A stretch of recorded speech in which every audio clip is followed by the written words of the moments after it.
What's up, everybody? This is Norbcam coming at you. Yes, that is correct. For the first time in I can't remember how long, I am going to be missing a home Seahawks football game. Now, granted, it's preseason, but still, it's not a usual thing to miss a home game like this. However, I have a good reason. I am here 5 hours away on the other side of the state, spending what's probably my last weekend with my sister's family. My daughter's over here enjoying some time over here at the lake over crossing over to Idaho for the last weekend we'll get to spend for this summer. So had to take it. It was the only weekend we can do it, and unfortunately I had to miss the Broncos game, but that's okay. Sometimes you got to make the tough choices. However, it will be fun to watch this game on television tonight. And so while I'll miss getting that first game, you know, the first game smells and sounds of being at CenturyLink Field, I'll just have to wait for the final preseason game of this 2019 season. But with that said, there are definitely some exciting things to look for as you're watching this preseason game against the Broncos tonight. Obviously, we've heard that there will be no Russell Wilson playing tonight, so when you've got your biggest superstar not on the field, well, what's to look for? Well, here's a few things to check it out, because I believe this is one of the more exciting preseasons and off-seasons Seattle's ever had. In the past, we've had so many stars and all-pros and starters who you knew were going to be the guys, and when they weren't playing, it was kind of like, let's just get through this because we want to watch the real guys play.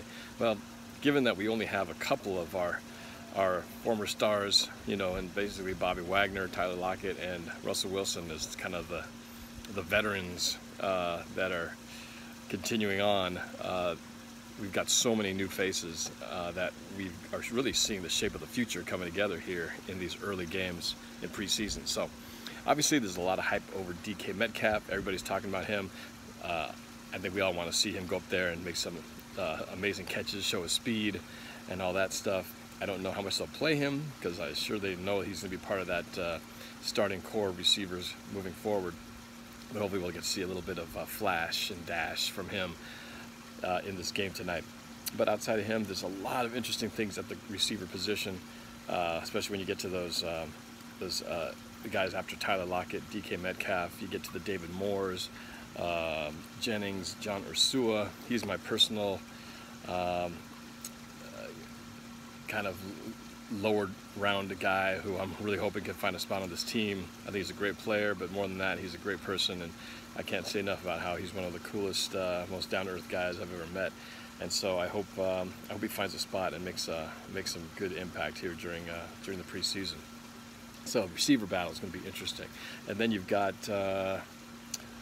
of course, the first time to see our lines in action. You know, you see training camp, but the lines are probably the hardest thing to really get a sense of, because there's no real hitting, there's no real tackling, so you can't really tell how good a player is. This is where you get to finally see some real hitting going on and real pushing, and it'll be fun to see how this, really the defensive line, so many questions, so many holes, so many guys out, whether it be injury, suspension, what have you. The defensive line, there's got a lot of opportunities for some guys to step up, like Poona Ford and Rasheem Green, guys like that, and as well as some of the new guys, Christmas coming in here, and a chance to make an impact, maybe to be one of those guys who 2-3 years from now might be household names that we just don't even know right now. So let's watch the line play offensively. Obviously, I think this is one of our most stable lines we've had in a long time, and it's one of the few years we haven't been talking about the line being the weakness of this team. If anything, they might be the strength. They might be the one position group that is the least in flux. So, but it's always good to watch that. Watching on the defensive line, who could step up and be the pass rusher. All of our pass rushers are seemingly out of commission at the moment, with Frank Clark gone, Jaron Reed on suspension, LJ Collier injured, and Ziggy Ansah from the Lions still recovering. Who's going to step up and be the man? Let's see who can do that tonight. Offensive line, just to see what they can do, especially in the running game. Pass blocking, of course, will be interesting. See how much time they can give these backup quarterbacks a chance to throw. But also want to see the running game. I want to see Chris Carson and of course Penny get a few reps out there, and then see some of the new guys too. See what they can do. See if we can open up holes for them, and see some real NFL running, tackling, and everything like that. So that's going to be fun to see. What other positions? Secondary, extremely interesting and competitive position right now. I think cornerback, you've got Shaquille pretty much locked down in that position. He's definitely got some things to work on, but he's the guy over there. But then you get to the safeties. You got Marquise Blair who's coming in. Physical, hard-hitting safety coming in to try to make this roster. Tedrick Thompson trying to be the man. It's going to be real fun to watch what everybody's kind of doing as far as who stands out in this group, because there's so many in there. I think and no lock. We don't, there's no LOB. There's no, we know who the back four are going to be. It's all up in the air, really. So let's see what they can do on the defensive side of the ball there. And to me, those are the most intriguing positions. Of course, it'll be fun to watch the special teams, see who's returning kicks. When I was there at training camp, we saw Penny return some, DK Metcalf return some, Tyler Lockett return some. Let's see if anybody else is going to be mixing that rotation, but that'll be fun to see. Three very fast guys doing some kickoff returns. Hopefully, of course, with the new kickoff rule, most of these kicks go touch back anyway, but maybe we can see them break a couple on some of the shorter kicks. Let's see. That's pretty much probably the most intriguing positions to look for at this point.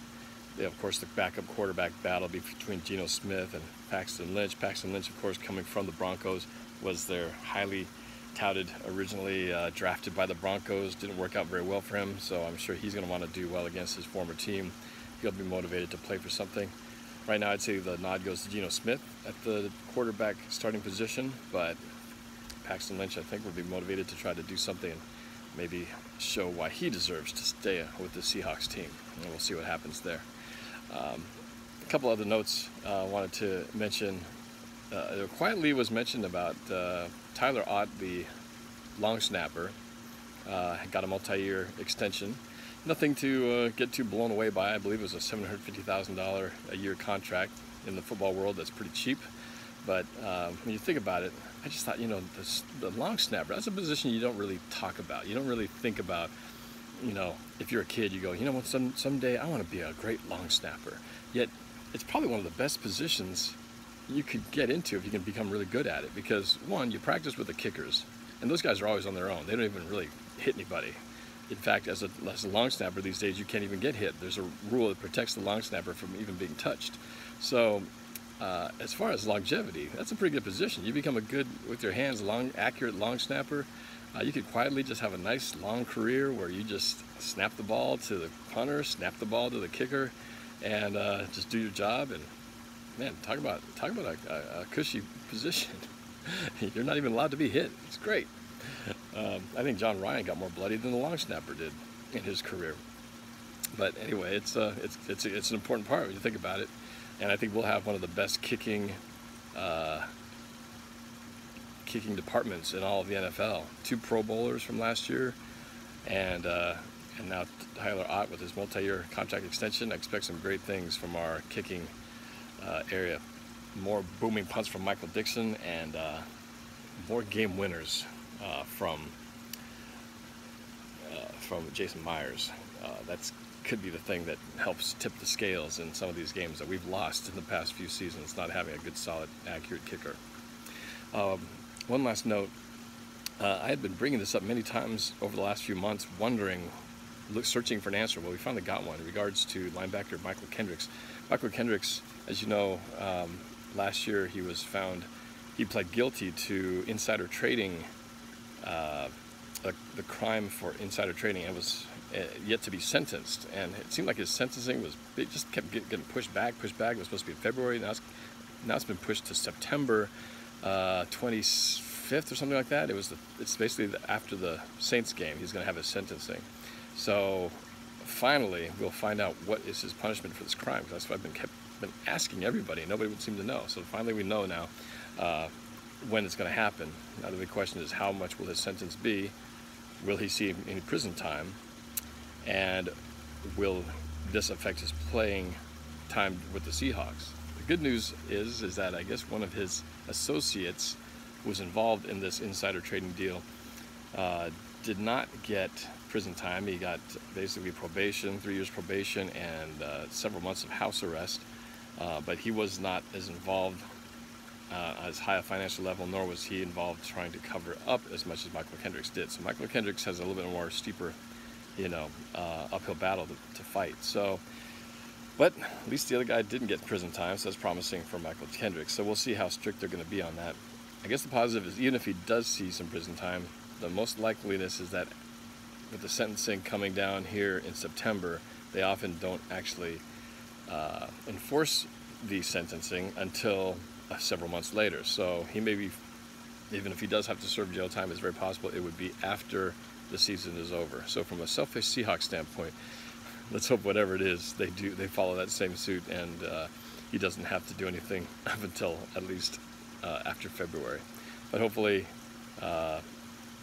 everything works out fairly, and this case can be done. He can serve his whatever consequences there are and then move on, because I think he's a fantastic linebacker, and when he was available to play for us, he was great. So we'll see what happens, but that's another guy to watch today. See if he's back to form again at the linebacker position. One last thing, let's see. Been watching Hard Knocks. The Raiders premiered on Tuesday. That was fun to watch on HBO. Get the inside look at what goes on in training camp, the drama, the battles for positions, all those types of things. Pretty entertaining first episode. And Sam Dog, the infamous 253, my buddy down there at CenturyLink, he had called me to tell me about the breaking news of the naming of the brand new stadium that the Raiders will be playing in. That is the nearly $2 billion, blows me away, $2 billion stadium in Las Vegas, home of the Raiders, will be called Allegiant Stadium, named after the Las Vegas-based airline. And at least now we know the name of where they'll be playing. But that is going to be some spectacular place to play. I saw it when I was down there in Vegas earlier this spring, when it was still being still a basic structure out in the dirt out there. But that thing is going to be pretty amazing when it's done. But yeah, that's it. I will miss being out there with you guys and reacting to the game, but I'm going to watch it anyway from afar and talk about what happened in a few days to discuss this first game against the Broncos preseason. So for those of you who are watching the game tonight and those who are at the stadium, make a lot of noise, except when we're on offense. And we'll talk to you guys later. Go Hawks.